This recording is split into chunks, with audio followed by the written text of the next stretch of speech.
Hello everyone, it's Dr. Vasquez, your doctor in criminal justice, bringing you another video on criminal justice topics. So, I got 3 stories for you today. The first story coming out of Minnesota. It is believed that a mother has committed suicide, but she also killed 3 of her children as well. My next story coming out of Uvalde, Texas. The chief of police for that school district has resigned. Pete Arredondo has resigned from the city council. And my next story, the last story, is coming out of Connecticut. Individual was in police custody, was in one of those transport vehicles, did not have any seat belts, any restraints or anything like that. Driver ends up hitting the brakes. The suspect goes flying headfirst into a wall or into the door and is now paralyzed. Stay tuned for what comes next. Thank you.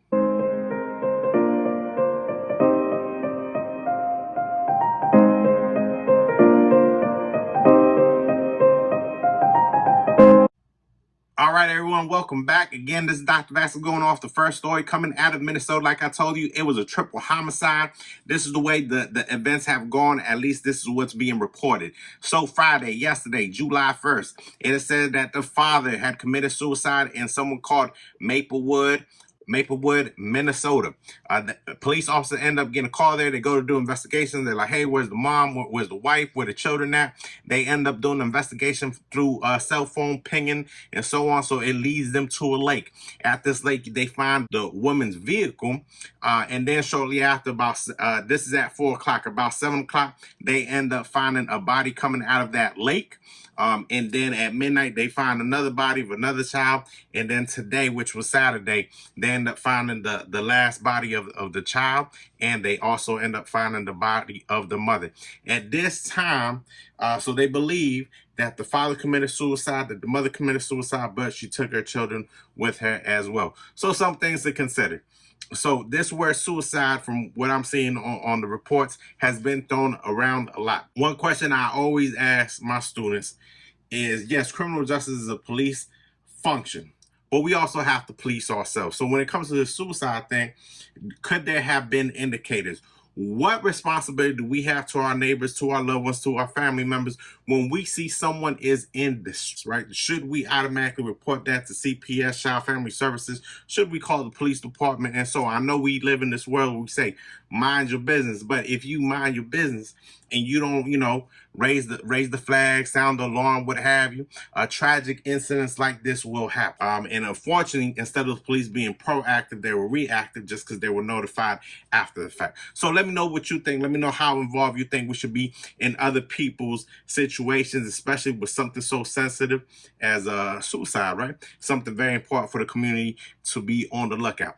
All right, our next story coming out of Uvalde, Texas. Chief Pete Arredondo has resigned from the city council. Remember, he was in charge. He was the on-scene commander for the Uvalde Robb Elementary shooting, where 19 students lost their lives and 2 teachers lost their lives as well. They waited 77 minutes to make contact with the shooter. As a result of everything that has happened, this chief of police has resigned from the city council. My question to you, or what comes to my mind, is, okay, you resign, or he's no longer the chief of police. What measures, what steps are you going to take, other than getting this individual out of the way, to ensure that this does not happen again? Okay, it said that he violated all types of protocols as far as dealing with active shooters. Okay, so why was he there for 77 minutes? Why didn't someone else step in?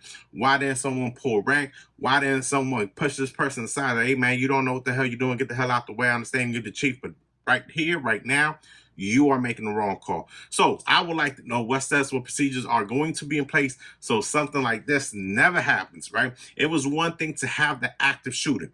It's something else completely that you have someone for 77 minutes calling the shots that doesn't know what they are doing, right? So I think that we need to have courses of action, standard operating procedures, that if an individual doesn't know what he's doing, get him or her out of the way and get the next man in and able to take charge and lead the way, so things like this could be averted. Could it have stopped the active shooter? Probably not. But could it have mitigated loss of life? Yes, I believe so. All right, so my last story. Individual named Richard Cox, 36, was apprehended after being at a block party in Connecticut, had an illegal firearm on this person. Individual, I want to say handcuffed from the back, right? hands behind his back, has handcuffs. They're putting him in the transport vehicle. The only problem is the transport vehicle does not have any seat belts. So the police officer is driving. I guess someone cuts him off, something happens, he has to slam on the brakes. When the individual slams on the brakes, individual goes head first into either a door or a wall, and now is partially paralyzed, going from the chest down. So we saw this with Freddie Gray in Baltimore. What was that? 2016, 2018, around there, right? Or was it 2014? It was one of them. So my question is, why have we not learned our lesson? Now, yes, the mayor or somebody in charge said, hey, we're going to get away from transport vehicles, and now it's just going to be patrol vehicles because we have seatbelts. But shouldn't that have been in place already? Haven't we gone over this?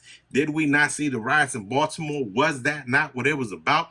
And then what's even more tragic is that once they get the individual, identify that the individual is hurt, is paralyzed, is in pain, they tell the individual he's faking, they tell the individual he's not trying, and they do not call an ambulance, they do not give him medical treatment. Ladies and gentlemen, my future and fellow police officers, please listen to me when I tell you.